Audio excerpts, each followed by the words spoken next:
Julien Aubert, mon âge 42 ans, député de Vaucluse.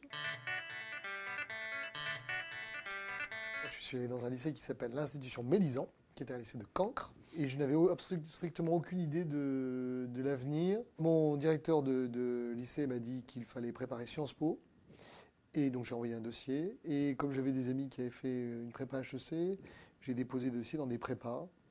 Et donc j'étais pris à Versailles, à Ginette et à Auch. Je ne sais pas si j'étais fait pour le commerce, mais j'étais certainement pas fait pour aller vivre à Versailles. Du coup, j'ai pris Sciences Po. J'ai fait mes 3 ans à Sciences Po, option service public, puisqu'à l'époque, il y avait des filières. Au bout de 3 ans, j'avais une allergie à Paris, au ciel gris, aux Parisiens.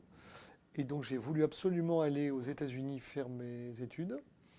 Donc, j'ai déposé un dossier. Pour la petite histoire, je n'ai pas été retenu, parce que je m'étais trompé dans ma lettre de motivation. J'avais envoyé mon brouillon. Et puis finalement, j'ai un professeur que je ne connaissais pas, qui m'a reçu pour autre chose, et qui a dit, mais il faut absolument que vous alliez aux États-Unis. Il est intervenu spécifiquement, il y a eu un désistement, et donc je suis parti à la Johns Hopkins University pour 1 an, dans un cadre donc de programme d'études. Une fois arrivé sur place, malgré mon accent de vache espagnole, j'ai obtenu de rester 1 an de plus pour avoir un master. Et donc j'ai basculé en janvier 2001 de mémoire en prépéna. Préparation concours administratif, préparation à l'ENA. J'étais suffisamment haut pour choisir un grand corps, mais pas assez haut pour choisir lequel.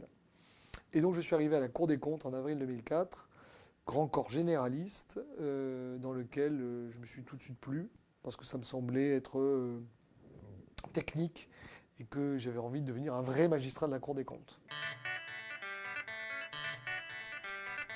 Alors la Cour des comptes, c'est une institution qui contrôle les deniers publics, donc l'argent public.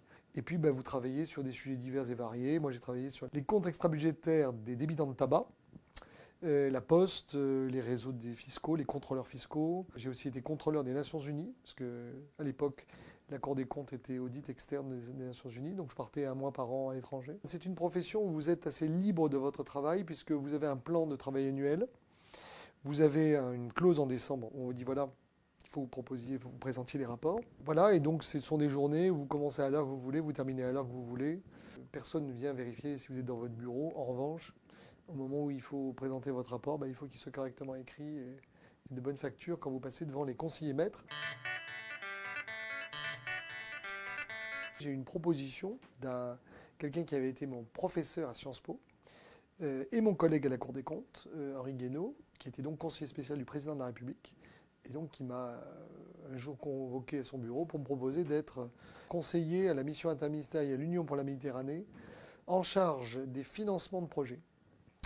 Et j'ai immédiatement accepté parce qu'il me semblait que l'Élysée, ça ne se refusait pas. Au bout de 2 ans, j'ai eu un petit accrochage avec mon boss.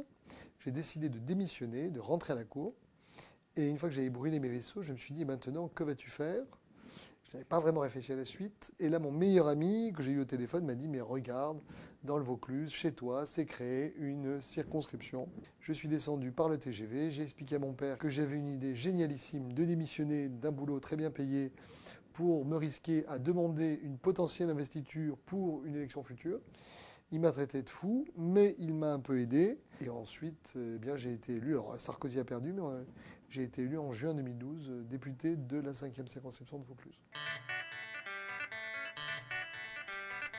Député est l'équivalent d'un délégué des élèves, excepté qu'il est choisi pour 5 ans et pas pour l'année.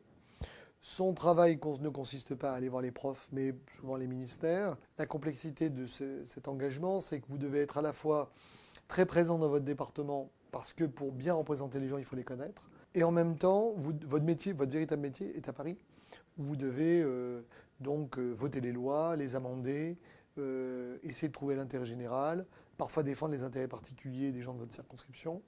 Et puis, bataille idéologique, bataille politique, avec votre parti politique, avec, je dirais, le débat médiatique aujourd'hui, qui est quasiment aussi important que l'arène dans l'hémicycle. Et donc, vous devez être à la fois présent dans les médias, vous devez être présent dans l'hémicycle parce que c'est votre raison d'être, et vous devez être présent sur le terrain. Ce qui est compliqué, c'est d'être présent à la maison. Ce qui est certain, c'est que le jeune 18 ans ne savait ni ce que c'était l'ENA, ni ce qu'était Sciences Po, pensait que les gens qui sortaient dans les grands corps étaient des demi-dieux, que les gens qui faisaient l'ENA étaient des dieux. Et donc, moi, j'avais vraiment l'impression que c'était un monde qui n'était pas fait pour moi. Voilà. Et j'ai toujours été émerveillé quand j'ai passé l'étape d'après, en me disant, mais finalement, c'est faisable. En politique, je me suis dit, pour moi, un ministre, c'était un type, il y en avait sous la... Bon. Finalement, on apprend à relativiser.